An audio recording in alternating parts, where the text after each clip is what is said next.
É muito bom estarmos juntos nesta noite. Conforme eu disse no introito aqui da oração do encontro dos jovens, precisamos muito de oração. Eu estou sentindo muita falta da igreja.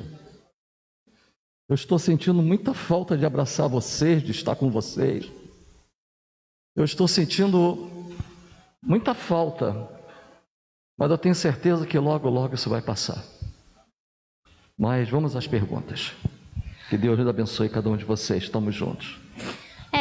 Gente, como a Erika falou, boa noite a todos. Você que tem alguma dúvida, a gente não botou tema específico, que nessa primeira vez, a gente queria ser bem abrangente mesmo. Qualquer pergunta que você tenha, alguma dúvida sobre a Bíblia ou sobre a vida cristã, você pode fazer aí nos comentários, no chat, que a gente vai estar olhando aqui.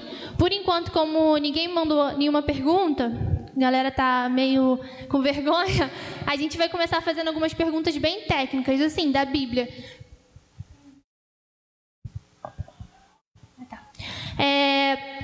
Aí, eu não sei como que é melhor. Eu vou fazer uma pergunta para cada um, ou se um vai falando e todo mundo responde. Acho melhor você fazer a pergunta e nós falamos sobre elas. Eu também acho melhor. Então vai ser assim, gente. A gente vai fazer a pergunta e aí eles vão respondendo de acordo com o que eles pensam a respeito. Vamos começar com uma pergunta sobre a Bíblia. Pastor, Tizezinho e Robinho. Quantos livros tem a Bíblia? EBD, galera. Eu não sei. Vocês podem responder? Vamos lá, desembanhar na espada, criança. Vai, tio. Aí. Pensei que seria alguma pergunta sobre algum tema específico, né? Tá aparecendo aqui que é passagem de imposto, né? Isso aí. A gente já está fazendo... Como que é o nome que vocês vão fazer para ver se vocês podem ser pastor ou não? Concílio. Concílio, então. É um concílio, só com o pastor junto. Vamos lá, tio. Quantos livros tem a Bíblia? E aí o senhor explica, ou o pastor Robinho, como que foi essa questão de montar a Bíblia? A gente ia perguntar os livros e como que o cânon, foi montado ao longo do tempo. Porque muita gente pergunta como que a gente acredita numa palavra que foi escrita por homens, porque não entendem que foi inspirada por Deus, e como que isso aconteceu ao longo do tempo, entendeu? Como que isso veio lá de trás, como que guardaram. Agora ficou melhor. Assim, a Bíblia, a gente entende que a Bíblia é a palavra de Deus, né? Não apenas ela contém, ou seja, ela não é apenas um livro histórico de registro, mas ela é a própria palavra de Deus, né? E de que forma a gente compreende que a Bíblia é a palavra de Deus? São 66 livros, né? Que foram escritos, inspirados por Deus. Nós temos livros históricos, poéticos, proféticos. Quando a gente vai fazer a teologia lá, a gente estuda bastante essa compreensão dessa dinâmica que a Bíblia foi escrita. Mas o mais importante da gente entender a respeito da Bíblia é aquilo que eu falei no introito, né? A Bíblia ela é a palavra de Deus, não apenas ela contém, ou seja, não trata-se apenas de uma história a respeito de alguém, ou da criação, ou de como o mundo foi criado, né? Tudo isso está contido na Bíblia, mas o de mais importante que a Bíblia contém é que ela é uma regra de fé e prática, ela é o manual do cristão, são todas as orientações necessárias que nós precisamos para viver o reino de Deus. Tem um versículo muito interessante que a Bíblia vai tratar, que diz que assim: errais não conhecendo as Escrituras e nem o poder de Deus. A falta do conhecimento e também da prática, porque não basta conhecer, a gente precisa viver a palavra de Deus, é o que nos leva a estar distante do reino dele. Se a gente conhece a Bíblia, e não apenas, quando digo de conhecer, não apenas como um fato histórico, mas sim a essência dela, a gente colocar isso em prática, isso que nos leva, que nos aproxima de Deus. Porque a ideia da Bíblia é nos trazer de volta. A Bíblia também vai dizer que todos os pecados foram separados da glória de Deus. Então, assim, a função maior que a Bíblia tem é resgatar o homem que foi perdido lá no Éden, no primeiro pecado que a gente chama lá, o pecado original, que alguns gostam de chamar também, mas é trazer esse homem de volta, né? Tanto que se você for olhar de Gênesis até Apocalipse, ou seja, desde a queda do homem até Apocalipse, ou seja, o triunfo, a volta de Cristo, que a gente vai ver lá, em todo o tempo você vai ver uma tentativa de resgate do homem, né? O homem pecando e Deus trazendo de volta, o homem pecando e Deus trazendo de volta. como o Diego cantou aqui, né? Deus está sempre com seus braços abertos para trazer de volta. Então, o que é a Bíblia? A Bíblia é isso.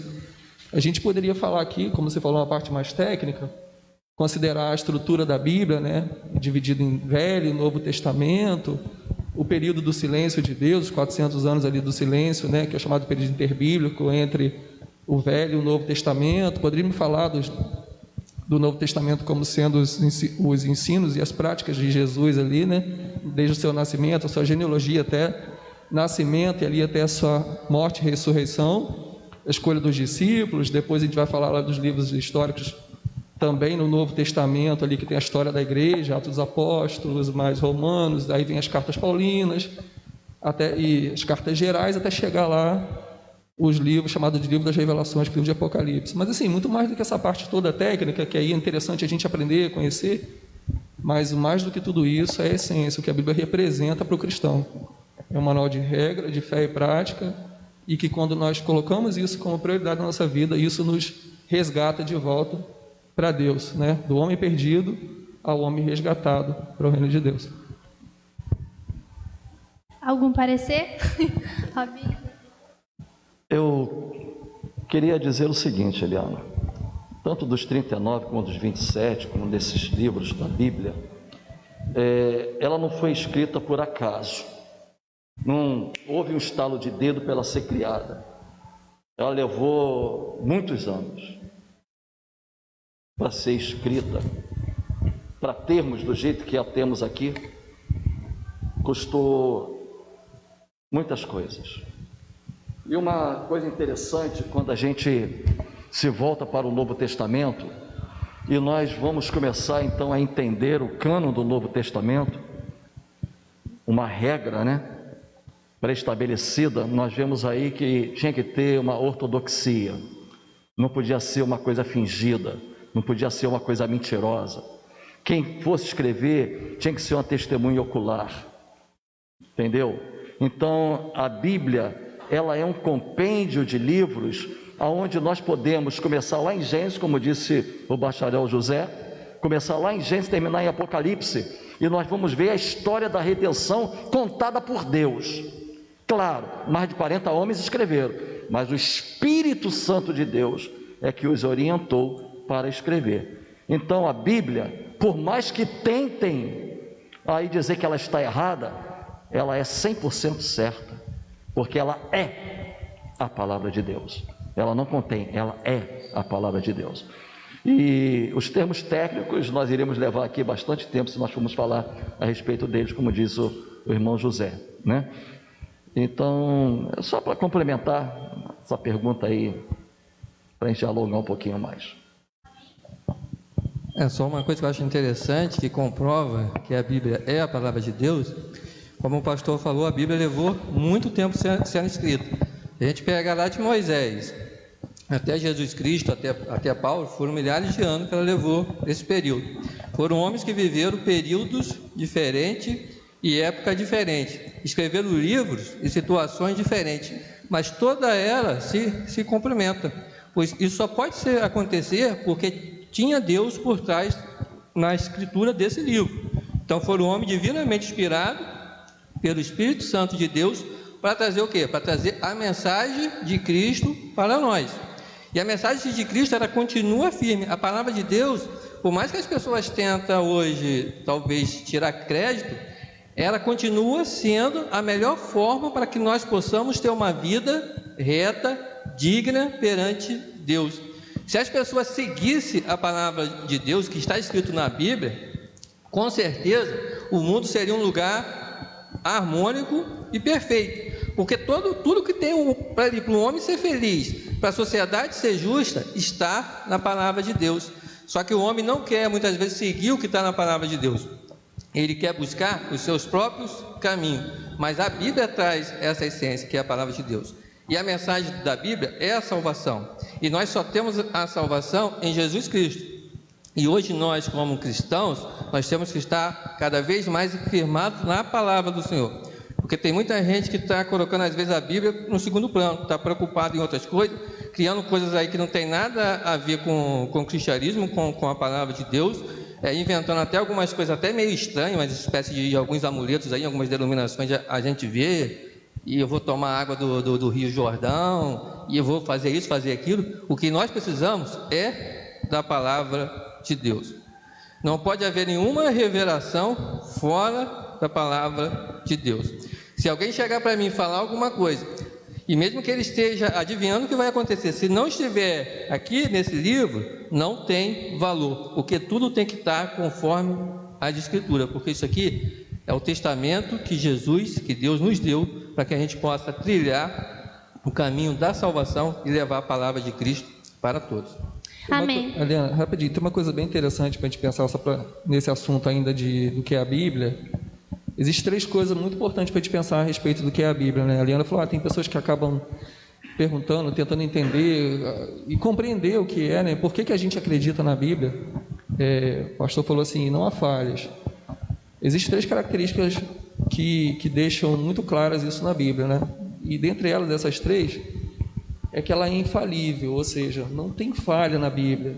Por mais que alguém tenta pegar partes isoladas da Bíblia e fazer alguns questionamentos, a Bíblia ela se completa, ela se responde por si só, né? Então não há falhas, ela é infalível. A outra é que ela é inerrante, né? E a última, né, é que ela é atual. Ou seja, a Bíblia tem uma característica que é assim incrível, que ela é atual. Não importa, ela é atemporal, ela não está condicionada a apenas um tempo. Existem fatos na Bíblia que sim, que são fatos históricos. Então esses fatos históricos vão tratar, às vezes especificamente, de algumas questões, a gente tem que compreender. Por isso que a gente vai, às vezes, se dedica um pouquinho mais para estudar, para aprender, não é para a gente ter um título, mas porque às vezes existem algumas coisas que são importantes a gente entender nesse contexto, que aí por isso que a gente vai estudar algumas disciplinas lá, por exemplo, teológicas, que vão ajudar a gente a compreender melhor o tempo, a geografia, o espaço, a história, a cultura daquela região. Tudo isso nos leva a um entendimento melhor. E a própria arqueologia bíblica, né? Sim, que nós temos, né? vai nos conduzir a uma compreensão melhor, para a gente não ter um entendimento raso, superficial sobre um determinado texto e não colocar nosso entendimento, a nossa axiologia, aquilo que a gente quer compreender a respeito daquele texto. O apóstolo Pedro vai chegar ainda a falar sobre esse assunto. Ele vai dizer que a Bíblia não é de particular interpretação, não é o que eu acho do texto. Por isso que a Bíblia é autoexplicativa, ela mesma se explica. Então, por isso que Pedro vai falar, a Bíblia não é de particular interpretação, não é o que eu leio e acho, o que ele lê e acha, ela tem uma mensagem, e a mensagem já fala por si só. A gente tem aplicações diferentes sobre um texto, mas a Bíblia, ela tem uma mensagem, a mensagem é única, porque a mensagem é a mensagem de Deus. Amém. Ainda falando sobre a Bíblia, eu vejo muita gente perguntando na internet, quando você abre aquelas perguntinhas, não sei se o pastor e os irmãos já viram, é questão de qual os livros que eu tenho que ler. Tipo, eu sou nova convertida, eu já tenho muito EBD aí nas costas, então muita coisa eu fui aprendendo ao longo do caminho, mas a pessoa que se converteu agora, qual assim o conselho que vocês dão para começar a ler a Bíblia, do Novo Testamento, de um livro específico, ou de Gênesis? Como que a pessoa pode fazer para conseguir entender melhor a visão da Bíblia? Porque a gente sabe que é bem complexa, que tem muita coisa que, igual o Tizete falou, a gente tem que ser muito profundo para entender. Então, assim, o novo convertido, por onde ele começa? Eu sempre orientei a igreja e aqueles que se decidem a começar a ler o Evangelho de João. Por quê? Porque no Evangelho de João, nós temos João nos contando praticamente a história da redenção. E ali está o âmago do Evangelho, lá em João 3,16. Então, João, ele começa a nos contar, falando quem é esse Jesus. Lá no princípio, ele era a palavra, ele era o Logos de Deus, ele era Deus, ele era a palavra, e a palavra se manifestou entre nós, né? E nós vimos a glória do unigênito do Pai. Então, o meu conselho como pastor, para quem está começando a querer ler a Bíblia, ler o Evangelho de João. Depois que terminar, pode ir para onde ele quiser, né? Não sei se é a opinião dos meus colegas aí, mas fiquem à vontade. Eu também aconselho as pessoas sempre ler o Evangelho de João, porque tem uma linguagem que nós vamos conseguir, né, entender melhor ali o plano de Jesus, o plano de salvação para todos nós. E após o livro de João, Aí sim faz a leitura do Novo Testamento e entra na leitura da Bíblia toda. Mas isso não é uma regra específica, né? De repente você pode querer começar a ler por outro livro, mas o que quase todo mundo aconselha é realmente começar lendo pelo livro de João, o Evangelho de João. Concordo com o pastor, inclusive a gente tem aí já há muito tempo, normalmente a gente já tem aquele livro de João separado para trabalhar com os novos decididos, né? Porque você consegue ter um alcance maior de pessoas separando ali para ajudar a evangelizar, para aquelas pessoas que estão aprendendo, que você está conhecendo a Cristo ainda. E depois do livro de João, eu não sei se teria uma sequência lógica, mas eu gosto muito do livro de Atos dos Apóstolos, porque o livro de João, se por um lado ali a gente sintetiza a vida de Jesus, né? Ou seja, João contando, né? Como o pastor falou, ele já abre e fala, lembrando lá da origem, ou seja, lembrando que Jesus, ele estava na criação, junto lá, quando fala lá, façamos homens, a nossa imagem e semelhança, ele vem falando, ele é o alfa e ômega, então está complementando o texto de Gênesis, dizendo que Jesus estava lá desde o início, que ele também é Deus. A gente não vai entrar aqui no aspecto de trindade, né, de triunidade, falar sobre isso, mas para a gente ter certeza que Jesus é o próprio Deus. E depois o livro de Atos dos Apóstolos, acho que ele vem complementando, porque ali você termina com a ascensão de Jesus e João, e aí o livro de Atos dos Apóstolos ele vem contando um pouquinho da história da igreja, e muitas pessoas ficam se perguntando por que da necessidade da gente estar na igreja, de ter comunhão. Talvez pode ser um outro assunto daqui a pouco, mas aí eu acho que está totalmente intimamente ligado, né? As pessoas precisam entender a necessidade de compreender por que a igreja. O próprio Jesus, né? Ele é a pedra angular, ele é a pedra de esquina, também está lá no Novo Testamento, né? Jesus é aquele que estava lá para fazer com que a igreja fosse necessária, um ambiente de comunhão. O pastor abriu ali, estou sentindo saudade da igreja. A igreja serve para trazer esse ambiente de comunhão, a igreja serve para criar a multiplicidade do reino de Deus, para preparar a pessoa, serve para a gente pregar o reino do Senhor, preparar pessoas para ir para fora, né? Que é chamados para fora, não para dentro, né? E a igreja tem essa função. E a história de Atos dos Apóstolos, quem quer entender um pouquinho da expansão do reino de Deus, lê esse livro, porque também vai entender como Deus amou o mundo e usou aqueles homens que começaram ali, aí sim, já não mais junto com Jesus, mas eles agora dando prosseguimento àquilo que Jesus ensinou, é a continuidade daquilo que Jesus ensinou, eles colocando em prática e vivendo isso, se preparando já para a volta de Cristo. E veja bem, Eliana, o que acontece. Aqui a pergunta foi o que nós aconselharíamos a ler, a pessoa que está adentrando na vida cristã, não é isso? Nós demos aqui conselhos. Nós demos conselhos do Novo Testamento, né? Tanto João como Atos dos Apóstolos. Isso não está excluindo o Antigo Testamento, porque o Antigo Testamento ele sempre vai apontar para Jesus, que é o âmago do Evangelho, é o âmago da Bíblia, a essência é Jesus. Então, depois que você lê o Evangelho de João, você conhecer a história da igreja cristã, e você quiser se aprofundar um pouco mais, você vai começar a ler lá o livro de Gênesis, porque você só vai compreender quem é Jesus, olhando também lá para o Antigo Testamento, porque a Bíblia, ela não pode ser lida assim, esporadicamente, alguns versículos, sem nós percebemos o contexto daquele versículo. Tem até uma regra, né, que não existe texto sem contexto.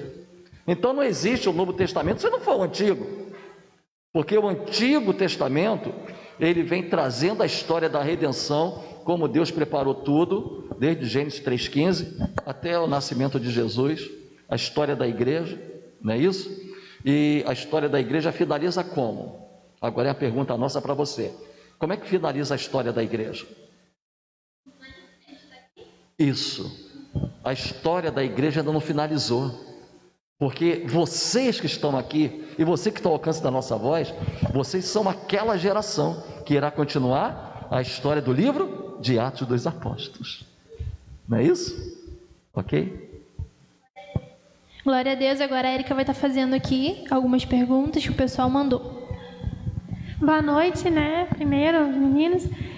Acho também um livro muito interessante, né? Que me aconselharam já muito ler, é o livro de Provérbios, né? E está lá no Velho Testamento também. São livros de conselhos, né? É um livro muito bom. Tia Principalmente para Sebastiana. adolescente. É muito bom. Tia Sebastiana, né? Mensageira do rei, ficava lá. Lê provérbios. E provérbios realmente é muito bom para ajudar aí os nossos jovens, adolescentes e a todos, né? A gente tem uma pergunta aqui da nossa irmã Vanessa Salviano. E ela pergunta assim: quem são conhecidos como os patriarcas na Bíblia? Foi a pergunta dela. É interessante. Deus, ele começa a tratar com pessoas, de repente ele para e começa a tratar com famílias. Então, quando ele começa a tratar com famílias, ele começa a chamar Abraão e os descendentes de Abraão, porque a promessa foi Abraão. Gênesis 12, ele diz o seguinte: e chamou Deus a Abraão e disse: sai da tua terra, do meio da tua parentela, para uma terra que eu vou te mostrar. Abençoarei, engrandecerei o teu nome e tu serás uma bênção. Abençoarei os que te abençoarem e amaldiçoarei aqueles que te amaldiçoarem, e em ti serão benditas todas as famílias da terra. Olha a promessa. Então, quando nós falamos dos patriarcas ou nos pais da fé, a Bíblia ela tem vários versículos que diz: o Deus de Abraão, o Deus de Isaac, o Deus de Jacó. Abraão, Isaac e Jacó. Por que não falar também o de José? Porque a história de José é fantástica. Então, quando se fala a respeito dos patriarcas, a respeito, como nós temos aí os pais da igreja, por exemplo, que nós estudamos, né? Papias, Orígenes, né? Esses aí são teólogos que deixaram vários ensinamentos para nós, importantes. Então, quando nós falamos em patriarcas, nós lembramos logo da chamada de Abraão, né? E a promessa que Deus fez a ele, da sua descendência. Então vem Abraão, Isaac, Jacó e José, né? Então esses são, por isso que nós temos o Torá, a lei e os profetas, né? A lei e os profetas, e sempre conhecido como Deus de Abraão, Deus de Isaac, Deus de Jacó. Vocês podem complementar? Eu acho que eu falei demais, né? Explicou tudo já. Pastor, uma pergunta que eu fiz para o senhor, até pessoal minha, há um tempo atrás, e eu creio que é dúvida de muitos jovens e adolescentes que estão nessa etapa aí, de escolher profissão e de pensar a longo prazo no futuro. Como que a gente visa o nosso chamado espiritual? Como que a gente reconhece isso? Como que a gente descobre, vamos dizer assim, o que Deus tem preparado para a nossa vida, para a gente se colocar à disposição? Eu tenho conversado com algumas amigas minhas que também são evangélicas, e o que eu mais vejo é essa pergunta. Parece que um medo de trabalhar na igreja em alguma coisa por não ser aquilo dali que Deus tem pra gente. E isso tem me deixado até meio preocupada, porque tem muita gente esperando, às vezes, Deus te dá um sonho, ou você achar em algum lugar escrito, alguém te falar. E eu acho que isso tem prejudicado muito a juventude. Então, como que a gente reconhece o nosso chamado pessoal, mesmo sem deixar de trabalhar no que Deus quer que a gente trabalhe, né? Assim, visando a longo prazo para ajudar a igreja. Como que a gente faz isso? Como que a gente descobre o que a gente nasceu, o que Deus tem para a nossa vida? Essa pergunta aí eu já te respondi pessoalmente. E para todos que estão aqui e que estão me ouvindo, assistam o culto de amanhã à noite, que eu vou falar sobre isso. Fabinho falar que eu falei um pouquinho na outra pergunta. O chamado de Deus é algo muito pessoal, né? Algumas pessoas ficam esperando, de repente, aparecer um anjo, né? Aparecer uma bola de fogo, raio laser, né? E Deus fala.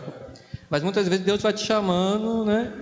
De uma forma especial entre você e Deus.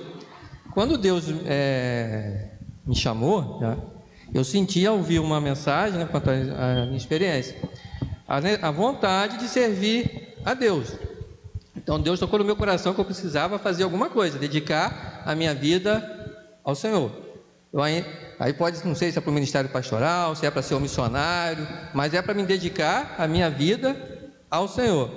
Durante a minha vida, eu fui me perdendo o foco. E eu acho que isso acontece com muitos jovens, com muitos adolescentes, né? Você tem um chamado de Deus, Deus te deu aquele dom para você usar na palavra, mas aí você começa a ver outras coisas na sua vida. Aí você começa a se preocupar, né, com namorada, começa a se preocupar em fazer uma faculdade, começa a se preocupar em conseguir um bom emprego, começa a se preocupar com essas coisas e vai deixando o seu chamado para o lado. Apesar que muitas vezes Deus vai te usar na tua própria profissão, porque todos nós temos um chamado. Então, se eu sou um médico, eu posso usar o meu dom, a minha profissão, na obra do Senhor. Se eu sou um engenheiro, se eu sei construir ponte, né, se eu sei fazer projeto, eu posso usar esse meu talento, essa minha profissão também para a obra do Senhor. Nós temos aí vários locais aí precisando de engenheiros. Se eu sou um professor, eu posso servir ao Senhor. A junta de missões está aí. A gente não faz missões só com pastores, a gente não faz missões só com os pregadores. Lá a gente precisa ter assistente social, a gente precisa ter dentista, a gente precisa ter médico. Então Deus vai usar você com o seu talento. Mas muitas vezes a gente deixa, né, para lá isso aí, a gente fica só pensando nas coisas materiais, no nosso próprio umbigo, né? Nossa própria vontade. A gente vai deixar, foi o que aconteceu comigo. E aí, num determinado, né, momento, eu comecei a ver que eu precisava assumir esse compromisso. Mas aí eu estava naquele embalo ainda da juventude, né? Cai lá, meio que, né, que ioiô, até que eu participei do Impacto Radical, né? Eu não queria muito participar, mas participei. E ali eu entendi algumas coisas. Eu entendi que eu precisava cumprir aquilo que Deus estava querendo na minha vida.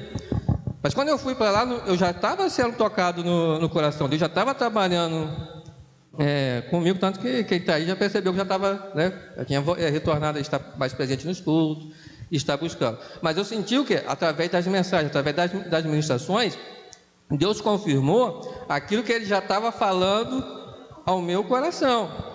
Mas eu não estava querendo fazer, eu não estava querendo cumprir o chamado de Deus. Isso aí tem uma série de motivos. Tem eu querer prevalecer a minha própria vontade, tem a questão da responsabilidade, né? Porque é muita responsabilidade você cumprir o chamado de Cristo.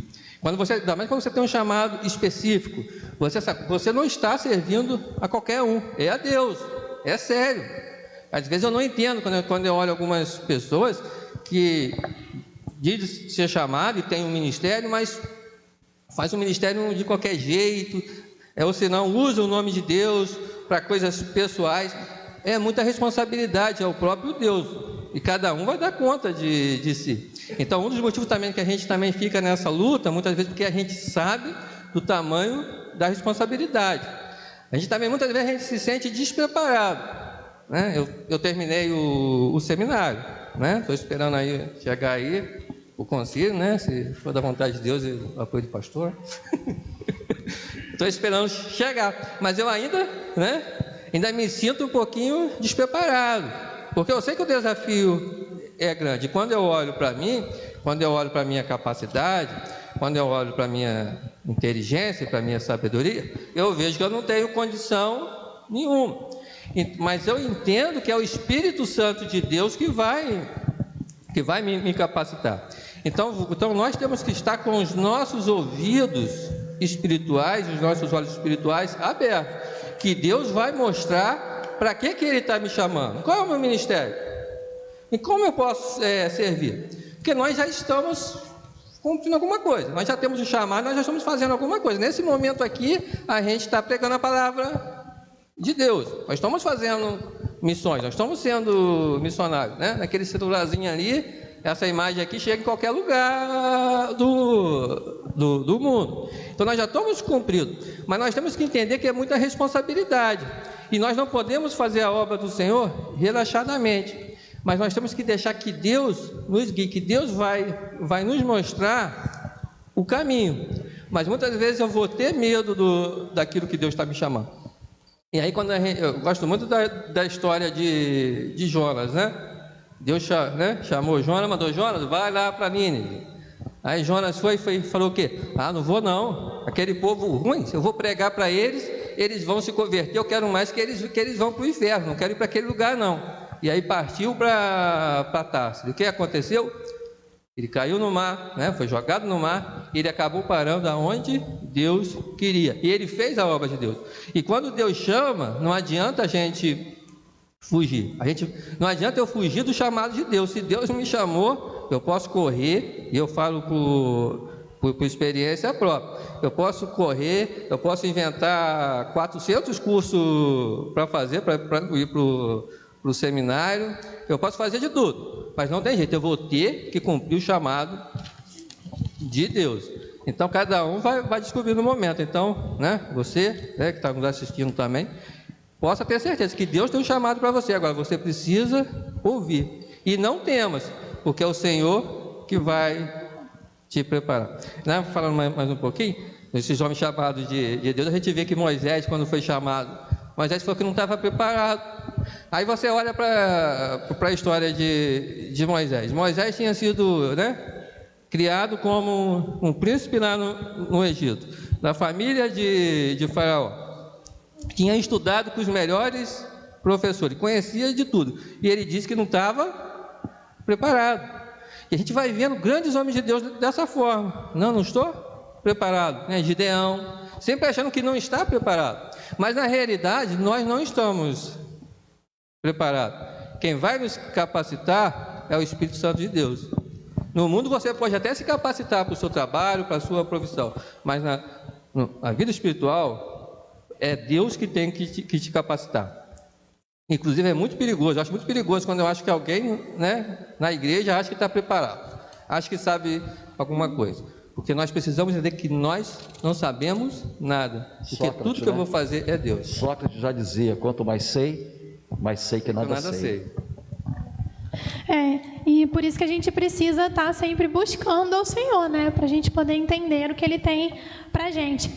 E assim, bem pessoalmente, né, pessoal meu, assim, Érica falando, né, da minha história aqui, assim, espiritualmente, Deus não apareceu para mim, para Ele identificar qual seria o meu chamado, né? Mas o que Ele tem mandado eu fazer, eu vou fazer, porque eu sei que eu não tenho o dom de cantar, eu não canto, eu não sou cantora, né? Minha voz não é linda, né? Mas Ele tem me chamado para esse propósito, porque Ele tem algo especial para fazer. Então eu me disponibilizei, falei: Senhor, eis-me aqui. Se o Senhor quer que eu cante, eu não sei por qual motivo, mas eu estou-me aqui, vamos fazer a tua obra. Então, né, jovem, adolescente, se disponibilize a fazer a obra do Senhor, porque Ele vai te mostrar aquilo que Ele tem preparado. E aí a gente tem uma pergunta aqui, que é do Ramon Medella.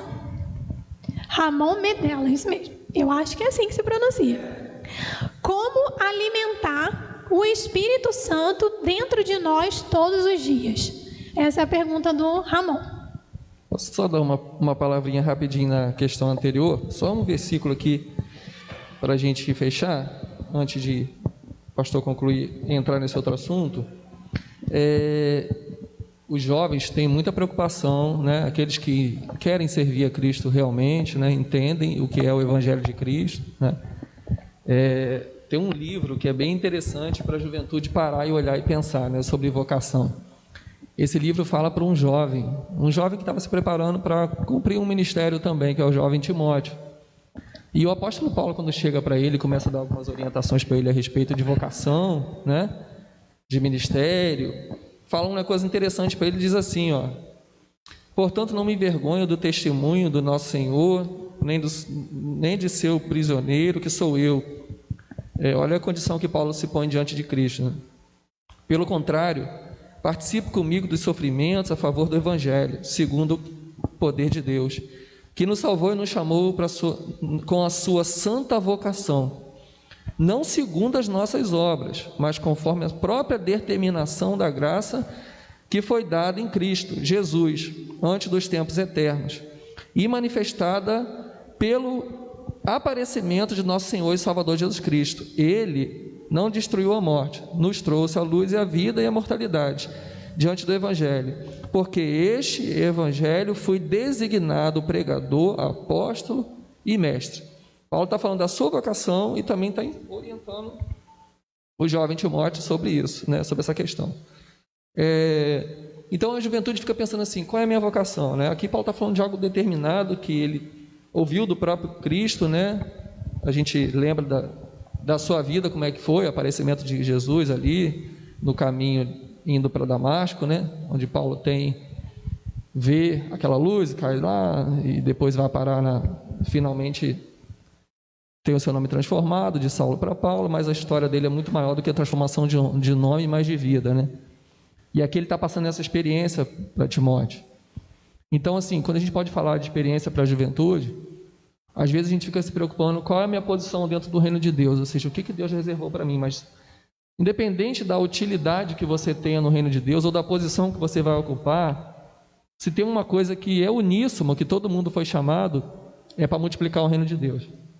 Então, assim, não tenha tanto esse peso de preocupação de saber qual é a sua posição na liturgia, né, do reino de Deus, de como a gente vai exercer aqui a divisão das atividades, que são múltiplas, né? Também como a multiforme graça de Deus, a forma de Deus agir, operar em cada um, Ele escolhe, Ele capacita, Ele prepara, mas não tenha tanto essa responsabilidade em querer saber isso. Deixa Deus mostrar no tempo oportuno, porque se tem uma coisa que todos nós fomos chamados, né, pastor, é para pregar o reino de Deus. Não tem nada mais nobre que cada um de nós tem, independente da posição que a gente ocupe dentro da igreja, do que pregar o reino de Deus. E a gente não precisa, né, de estar lá na África, de estar na Amazônia. A gente não precisa estar liderando a igreja para fazer isso. A gente pode pregar o reino de Deus em todo o tempo. Agora eu passo para o pastor aí para ele falar da inspiração. A pergunta é do Ramon Medella e é como alimentar o Espírito Santo dentro de nós todos os dias. Ramon, deixa eu te fazer uma pergunta. Você alimenta a sua carne? Você alimenta a sua carne?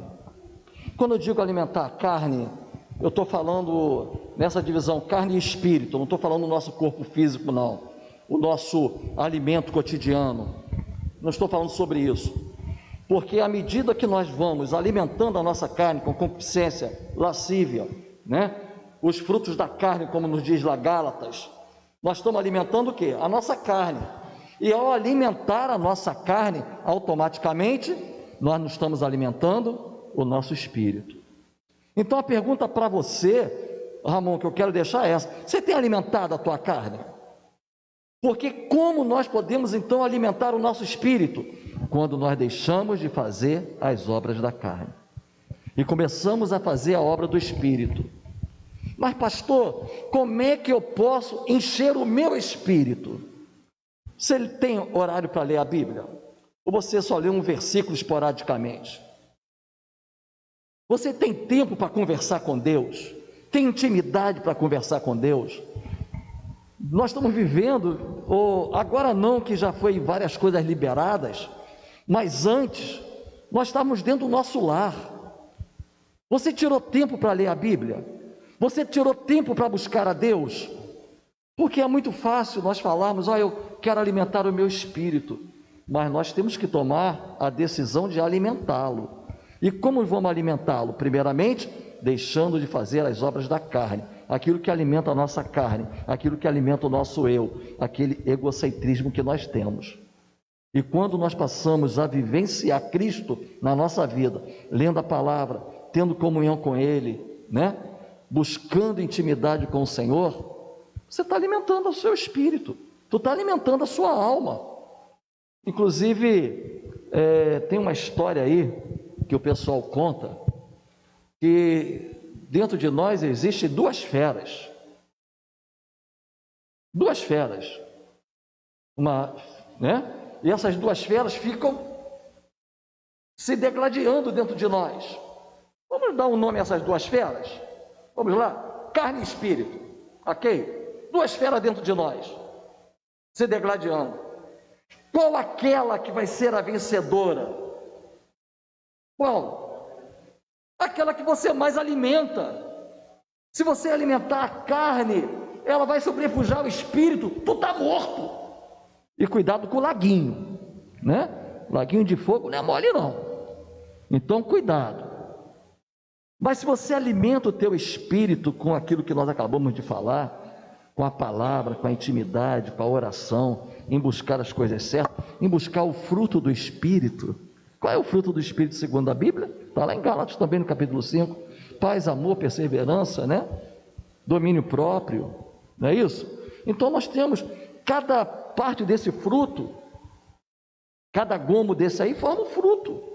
Então não adianta você ter amor se você não tiver paz, longanimidade, porque o fruto é o conjunto desses gomos. Então em que nós precisamos alimentar a nossa alma? Quando nós deixamos de alimentar a nossa fera interior, que é a carne. É uma balança, né? É igualzinho uma balança. Qual lado que você está pesando mais? Você que decide qual que você vai alimentar. Se você tem uma balança lá, não sei se vocês já conseguiram ver, uma balança de dozinho, é até o símbolo do direito, se eu não me engano, né? Tem uma... Porque se você coloca ali amor, mansidão, oração, buscar a palavra de Deus, né, aquilo pesa mais. Então você tende a ter aquilo mais. Mas se você escolhe o outro lado, então tende sim a buscar as coisas de Deus, né, com tudo isso que o pastor falou aqui. Eu gosto muito do livro de Romanos. Em particular, eu sou apaixonado pelo livro de Romanos, né? No capítulo 7, está no livro de Romanos aí, José? No capítulo 7, Paulo fala a esse respeito vamos colocar assim, da carnalidade. Mas no capítulo 8, ele fala da espiritualidade. Então, Ramon, leia o livro de Romanos, tá? Eu tenho certeza que você vai ser muito abençoado.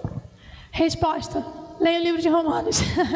A gente tem uma pergunta aqui do Diego, e ela se complementa ou vai se complementar misturado com a pergunta do João Batista que ele mandou aqui também. Eu vou deixar o Diego fazer a pergunta dele e aí eu complemento com a pergunta do João, porque é o mesmo assunto, tá? Então vamos lá. Bom, a minha pergunta é em relação à morte. Nós evangélicos e os irmãos que são os ímpios, né? Que não sigam o caminho de Deus, mas eles não fazem nada de mal, é aquela pessoa boa.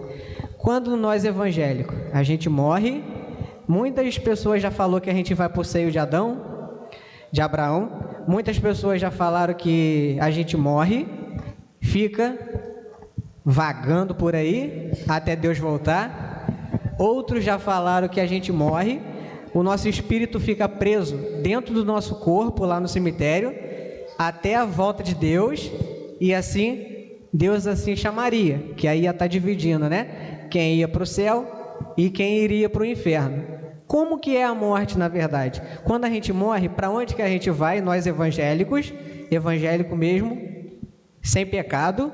E para onde que os ímpios, quando eles morrem, para onde que eles vão? No caso, a terra se torna um inferno ou eles vão para uma outra dimensão? Aí deixa eu complementar com a pergunta do João. Ele diz assim: a respeito da morte, a Bíblia nos afirma que é um sono, mas a dúvida que paira em muitas mentes hoje é para onde essas almas vão realmente. Então, ele afirma, né? Pergunta de conselho. Então vamos lá. Chulapa, galera. Então, os belos aí. Vai, Robinho, você pediu conselho aí? Porque, primeiro, deixa eu só dar um alerta aqui. Só vou dar um alerta aqui, rapidinho. Quando a Bíblia fala, igual Jesus falou, quando falaram assim: Lázaro, teu servo, teu amigo, está enfermo. E Jesus então virou e falou assim: Lázaro dorme. Aí perguntaram a ele: mas Senhor, se ele está dormindo, então ele está salvo. Jesus então foi obrigado a dizer: não, Lázaro morreu. Ou seja, o que Jesus estava querendo dizer? Isso aí nós precisamos lembrar, que para Jesus a morte não era para ser temida, é como se fosse um sono, apenas isso. Não quer dizer que nós vamos estar dormindo, não. Ok? Só esse lembrete. Vocês fiquem à vontade, gente. Qualquer coisa eu estou aqui para errar junto com vocês e acertar junto com vocês. É uma pergunta complexa, porque é uma pergunta que nem os teólogos se entendem para começar. Então eu posso ter uma visão e você pode conhecer de repente algum outro teólogo, algum outro pastor que tem uma outra forma de pensar. Porque tem algumas pessoas que acreditam que você realmente morreu e você fica ali dormindo, né, esperando, né, dormindo até o último dia. É uma corrente de que algumas pessoas pensam dessa forma. Eu vou dizer o que eu acredito. Agora, o irmão pode, de repente, acreditar em uma outra função, porque são doutrinas, né? E cada uma tem lá seus fundamentos, né, bíblicos. Eu acredito que no momento em que nós morremos, nós já vamos estar com Cristo. Por que eu acredito nisso? Eu acredito nisso porque quando a gente vai lá, né, quando Jesus está na cruz, e estão lá os dois ladrões com Jesus, né, um zomba de Jesus, né, e o outro o repreende, né, e fala com Jesus. O que Jesus responde para ele? Hoje mesmo estará comigo no paraíso. A gente também tem a palavra de rico, né, e Lázaro, aonde Lázaro, né, tinha sofrido aqui na terra, e o rico tinha aproveitado de tudo e vivido uma vida, né, talvez sem seguir na presença, com certeza sem seguir a presença de Deus, porque ele foi para o inferno, né? E estava lá no inferno. A gente vê o quê? Eles estavam dormindo, estavam esperando? Não. Então eu acredito que nós já vamos estar, no momento em que eu partir, que eu morri, eu já vou estar junto com Cristo, com Jesus. Porque esses textos bíblicos, entre outros, me dá esse fundamento para acreditar dessa forma. Como eu disse, essa é a minha opinião teológica. Agora, existem outros pensadores, outros pregadores que pensam de forma diferente. Os textos que eu ia usar são os mesmos que o Rabinho usou. O Diego até tinha comentado aqui. Por isso que é bom falar primeiro. O Diego até chegou a comentar que a questão do seio de Abraão, que faz menção justamente a esse texto que o Rabinho citou, na pergunta que ele fez ali. Faz menção a esse texto, né? E ali a gente vê a separação, quando ele chega e fala assim, pô, deixa que ele pelo menos venha aqui e molhe com a ponta dos seus dedos para refrescar o meu tormento, o meu sofrimento. Que ele estava ali já agoniando ali, né? No Hades, como a gente vai dizer, né? E aí pedindo assim, já estava sofrendo. E diz que o texto que a gente vê lá falando que ele estava no seio de Abraão, ou seja, como colocando estar justamente com Deus, né? E agora, assim, eu acho que o mais importante, para mim, para o meu entendimento, né, é esse texto de Jesus realmente. Porque mostra primeiro, nesse texto, a misericórdia de Cristo, né? Ou seja, a salvação é um ato, a salvação não é um processo, né? A salvação é um ato, e naquele ato que está consubstanciado na cruz de Cristo, no sangue derramado, como o texto lá do Velho Testamento, o pastor falou, a gente tem que entender o Velho. Sim, o Velho Testamento tinha lá as leis, nas leis cerimoniais, a questão do sacrifício. A gente vai ver justamente isso, né? Pelo derramamento, só haveria redenção por derramamento de sangue. Então, todos aqueles sacrifícios do Velho Testamento apontam para Cristo. E quando Cristo ali é aquele cordeiro perfeito, que foi profetizado lá no Velho Testamento, alguns textos eu podia citar aqui, ali diz que tudo foi consumado na cruz. Então demonstra que a salvação é algo que só provém de Deus, né? O próprio Jesus é a salvação. Naquele ato, ele levou sobre si as nossas dores, o castigo traz a paz está sobre ele. E quando aqueles 3 homens estão ali na cruz, Jesus e mais os malfeitores que estão ao seu lado, ele diz, olha, nós não fizemos nada. A gente não fez nada que justificasse essa misericórdia, né? A gente mereceu estar aqui, mas esse homem não. Ele repreende o outro. E aí Jesus, entendendo a mudança de vida daquele homem, né, conhecendo a intenção dele, aí Jesus fala, hoje mesmo estarás comigo no paraíso. Então Jesus está falando assim, olha, hoje mesmo você vai estar junto comigo, porque hoje eu estarei no paraíso, voltando ao Pai, e você estará juntamente comigo. Então eu acho que fecha muito bem esse assunto. Ainda sobre o assunto rapidinho, o João está perguntando sobre a passagem do rico e Lázaro, se é uma parábola ou não. Tipo, indagando a questão de acreditar nessa vertente, né, que a gente vai direto assim, mas perguntando sobre a parábola. É uma parábola ou não? Para mim não é parábola.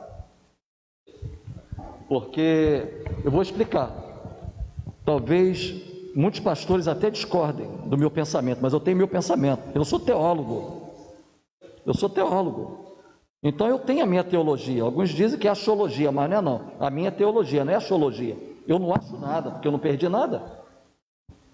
Então veja bem, quando temos essa passagem aí do rico e Lázaro, isso aí, se você for examinar todas as parábolas de Jesus, você vai ver que Jesus nunca deu nome a nenhum personagem.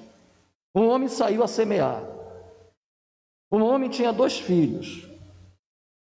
Ok? Aí não, aí ele chama o pobre de quê? Lázaro. Então ele faz uma divisão. Então essa divisão existe. Céu e inferno. Está com Jesus é céu, está sem Jesus é inferno. Veio para o que era seu, os seus não receberam. Mas todos que o receberam, deu-lhes poder de serem feitos filhos de Deus. Não sabia. E os que não creram, a ira de Deus sobre eles permanece. Encerrando esse assunto, é um assunto complexo, como o Robin falou, o pastor falou. Eu acho importante, eu estava conversando isso com a Eric e com o Diego, que trouxeram essa questão lá em casa. Eu falei, o mais importante não é a gente pensar na morte. A gente tem certeza da morte. A gente tem que ter certeza para onde a gente vai na nossa salvação. Porque morrer a gente vai um dia. Mas para onde a gente vai? É a questão que a gente tem que pensar e parar de se preocupar tanto no que vai acontecer, que isso Deus já sabe. E Ele já preparou. Ele já sabe o que vai fazer. Se a gente vai quando a gente morrer, se a gente não vai, na verdade, isso não importa tanto como se a gente se preocupasse com a nossa salvação. Então, o que eu tenho que ter certeza? Da minha salvação, da minha certeza da minha salvação, viver aquilo dali, que os meus frutos mostram a árvore que eu sou, e é isso.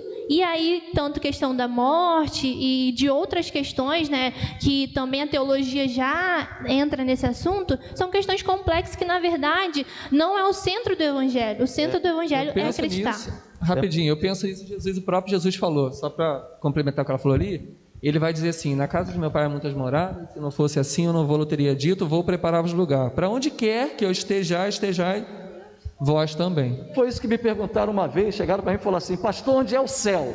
É em cima ou é embaixo? É no buraco negro? Eu falei, não sei nem quero saber. Eu sei que eu sigo Jesus, porque quem sabe o caminho? Jesus, ele veio de lá. Então é só seguir Jesus, né? Só seguir Jesus. A gente vai encerrar agora nesse momento, aí, por causa do nosso horário, mas como foi muito bom. O Wesley vai fazer uma pergunta? Só outro dia. Então, no outro dia. Gente, a gente vai deixar convidado. Essa foi nossa segunda live. Ai, tô copiando do mente. Mas aí eu vou deixar vocês convidados para outras lives que a gente vai ter. Nesse momento a gente vai estar encerrando. O Cário vai estar cantando uma música para encerrar. E aí, em nossa oração, muito obrigada, pastor. Muito obrigada, Robinho. Muito obrigada, tio Zezinho, por tudo que vocês falaram, explicaram. E o Wesley, muito obrigada por ter vindo da sua igreja. Nós agradecemos. E, na verdade, vai ser Eric e Diego que vão estar cantando uma música. Você esteja em oração. Aprenda muito com a Bíblia. Tudo que o pastor, Zezinho e Robin falaram foram baseados na Bíblia. Então, o que deixa marcado para você nessa noite é leia a palavra de Deus. Seja instruído pela palavra de Deus. Não acredite em nada que te falam se não for baseado na palavra de Deus. Amém? Obrigada pela atenção de todo mundo. E respondendo aquela pergunta sua, Eliana, sobre vocação, sobre como nós somos, eu só não dei nenhuma resposta aqui, porque senão eu ia trazer algumas palavras da mensagem de amanhã, à noite. Então, se vocês querem saber, estejam conosco amanhã, a partir das 19 horas.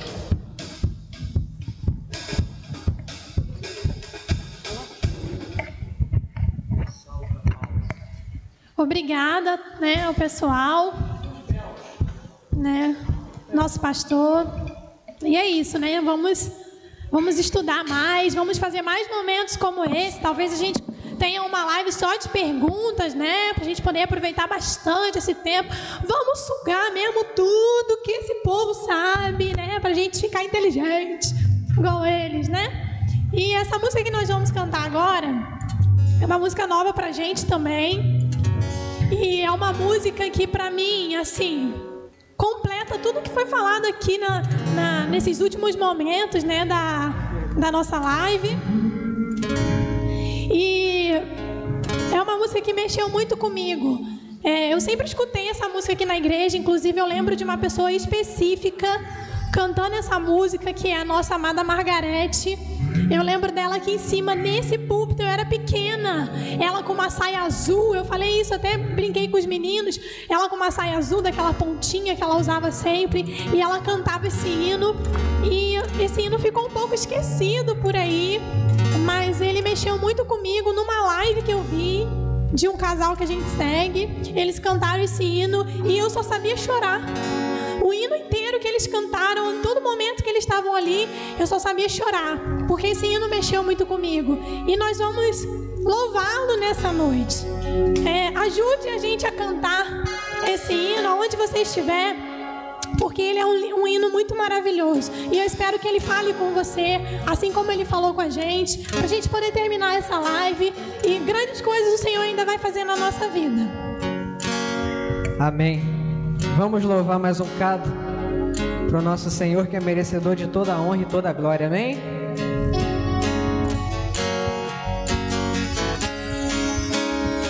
Pessoal aqui, ajude a gente.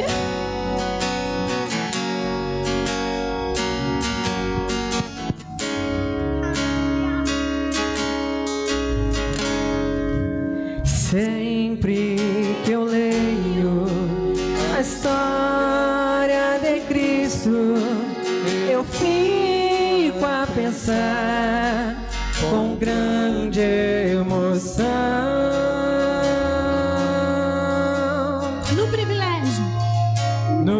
privilégio que muitos tiveram de ver o seu rosto, sentir sua mão. Como eu queria!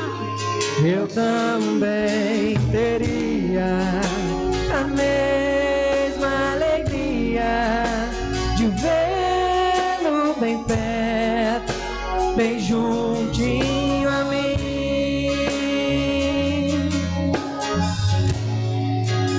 Olhar em seus olhos serenos e meigos, oh, como eu seria tão feliz assim. Queria saber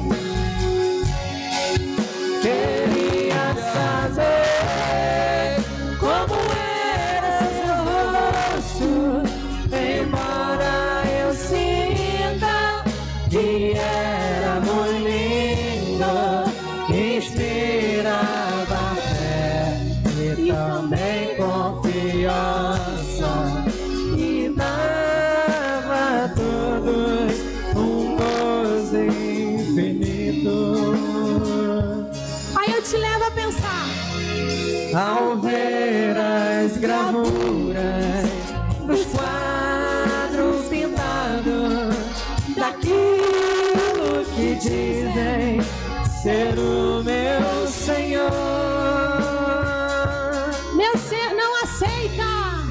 meu ser não aceita o que está na tela, porque é falsa inspiração do pintor. Então declara: eu não creio no Cristo vencido. Não creio no Cristo vencido, cheio de amargura, semblante de dor.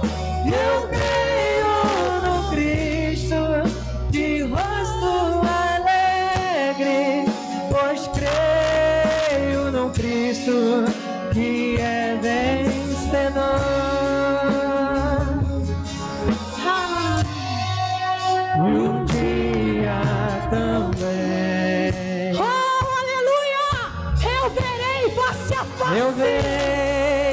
face a face, e assim eu creio. O que te leva a crer? A sua fé. Pela minha fé. Oh, aleluia, verei o seu rosto. Verei a Jesus,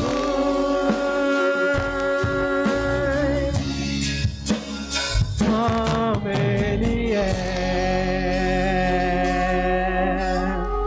Vamos repetir a parte de novo aqui que diz: queria saber como era o seu rosto? Vamos?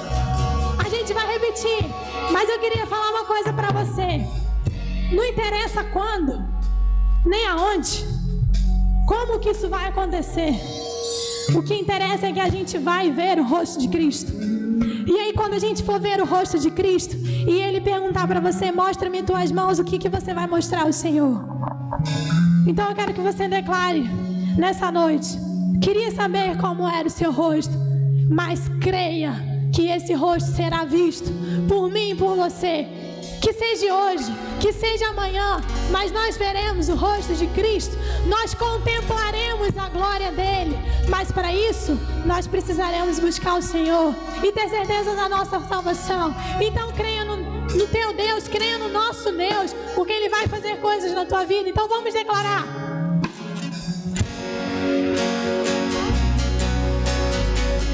Hey. Queria saber como era seu rosto, embora eu sinta que era muito lindo, inspirava fé e também confiança, e dava a todos um gozo infinito. Um dia também declarei: eu te verei, eu verei face a face. E o quê? E assim eu creio,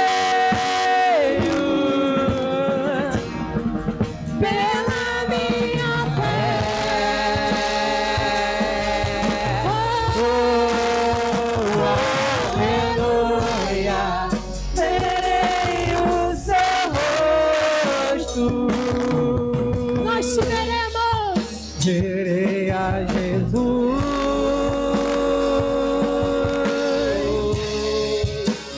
como Ele é.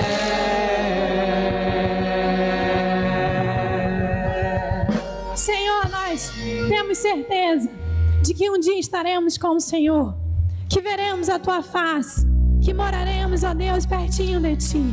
Muito obrigada, Deus, por tudo que o Senhor falou nessa noite. Obrigado porque o Senhor ainda continua falando aos nossos corações. E que possamos, ó Deus, a cada dia estar comprometidos contigo. Que possamos a cada dia te buscar mais e mais. E que seja esse o desejo dos nossos corações. Que o Senhor continue a trabalhar nessas vidas que nos assistiram nesse momento, que cultuaram junto conosco. E com as vidas ainda que vão ser abençoadas através dessa live. Que o Senhor mostre, ó Deus, a cada dia aquilo que o Senhor tem para nós. E que venham, ó Deus, mais lives e mais momentos como esse. Pois sabemos que o Senhor tem feito maravilhas, ó Deus, em nosso meio. Nós te agradecemos por tudo. É o que nós choramos e te agradecemos. Em nome do seu Filho amado Jesus Cristo. Amém. Nós agradecemos o carinho de vocês que nos acompanharam até agora. E amanhã assistam o nosso culto na parte da noite, né? Como o nosso pastor pediu. E que venha mais momentos de lives como essa, porque, né? É maravilhoso, Senhor. Eu tenho sentido muito a presença do nosso Senhor aqui. E que Ele continue a nos abençoar. Então, uma boa noite para você. Que Deus te abençoe. E que venha a próxima live.